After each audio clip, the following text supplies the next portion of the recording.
सीधा आपको अयोध्या लिए चलते हैं, जहां पर मुख्यमंत्री योगी आदित्यनाथ जनता को संबोधित कर रहे हैं। सुनवाएंगे।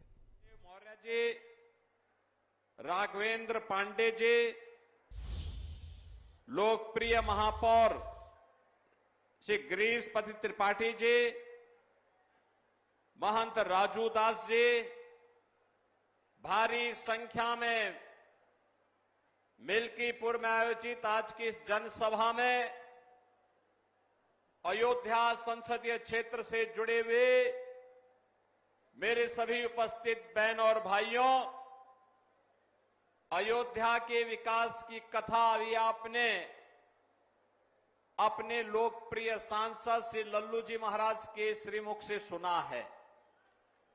बहनों और भाइयों, उन्हीं के समर्थन में अयोध्या वासियों से आह्वान करने के लिए मैं आया हूं कि पूरे देश के अंदर अभी 3 चरण के चुनाव बाकी हैं, लेकिन पहला चुनाव है जब आम जनमानस के मुंह पे एक ही स्वर गूंज रहा है, एक ही नारा गूंज रहा है, एक ही उद्घोष हो रहा है, और वह नारा है कि फिर एक बार, फिर एक बार, फिर एक बार, और अब की बार, अब की बार, अब की बार।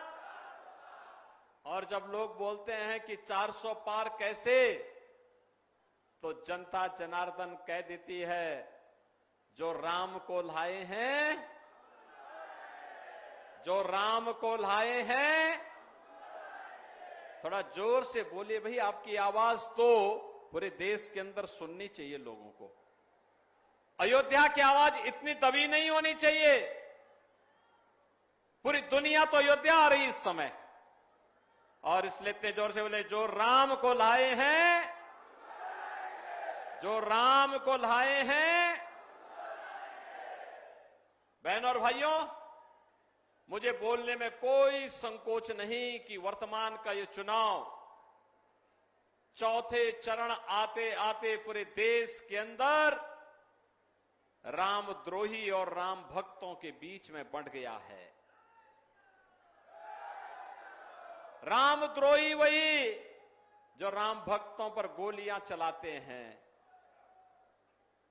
रामद्रोही वही जो हमारे राम लला की जन्मभूमि पर आतंकी हमला करने वालों के मुकदमों को वापस लेते हैं, रामद्रोही वही जो कहते हैं अयोध्या में राम मंदिर बेकार बना है, रामद्रोही वही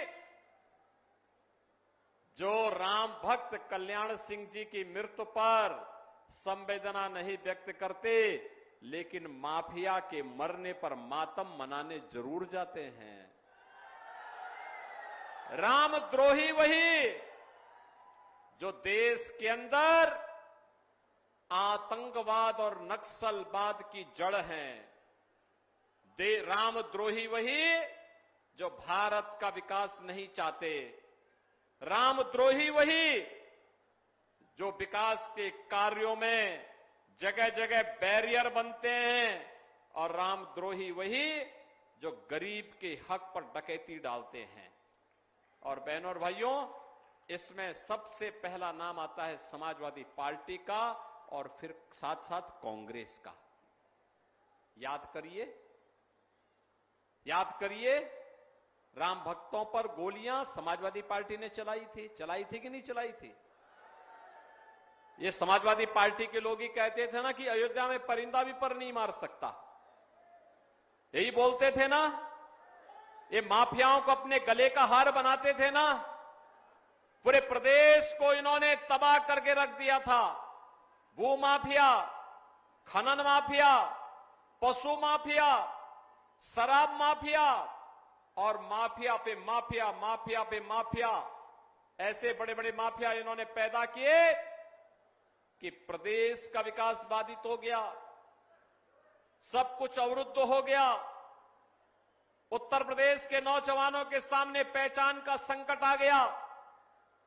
उत्तर प्रदेश के बारे में लोग तमाम प्रकार की बातें करते थे। लेकिन बहनों और भाइयों, जब आप आशीर्वाद देते हैं, अच्छी सरकार बनाते हैं, तो 500 वर्षों का इंतजार भी समाप्त होता है। रामलला भी विराजमान होते हैं और राम भक्तों का संरक्षण होता है। लेकिन माफियाओं के राम नाम सत्य है की यात्रा भी धूम धड़ाके के साथ निकाल दी जाती है। और आज इसीलिए मैं आपसे कहने के लिए आया हूं कि बहनों और भाइयों, राम भक्त वही जो राष्ट्र के बारे में सोचे, राम भक्त वही जो राष्ट्र की सुरक्षा की पुख्ता व्यवस्था करे, राम भक्त वही जो भारत का सम्मान बढ़ा दे, राम भक्त वही जो विकास के बड़े बड़े कार्य ला दे, राम भक्त वही जो बिना भेदभाव के गरीबों के उत्थान के लिए कार्य कर ले। और इसमें सबसे बड़ा राम भक्त है भारत के प्रधानमंत्री श्री नरेंद्र मोदी जी। बहनों और भाइयों, आप मुझे बताओ, क्या ये कांग्रेस और समाजवादी पार्टी के रहते अयोध्या में राम मंदिर का निर्माण हो पाता क्या? क्या हो पाता क्या? अरे वो तो मोदी जी हैं, और आपने आशीर्वाद दिया कि यूपी में, प्रदेश में भाजपा की सरकार बन गई। ये दोनों डबल इंजन की सरकार जब चली, तब सदियों का कलंक समाप्त हुआ और अयोध्या में रामलला विराजमान हुए ना? हुए ना? अब कोई संदेह है क्या? याद करिए 2017 में जब मैं पहली बार अयोध्या गया था, मैंने कहा था अयोध्या को दुनिया की सुंदरतम नगरी बनाएंगे। आप में से भगवान राम के अयोध्या धाम में विराजमान होने के बाद कितने लोगों ने अयोध्या में दर्शन किया? सभी लोग गए, पूरी अयोध्या गई। बहनों और भाइयों, हमारी ये पीढ़ी सौभाग्यशाली है, और अयोध्या वासी तो यहां जन्म लेना, यहां सेवा करना, ये तो और भी सौभाग्यशाली है कि हमें प्रभु के धाम में, उनकी भूमि पर जन्म लेने का सौभाग्य और यहां जनता जनार्दन की सेवा करने का सौभाग्य प्राप्त हुआ है।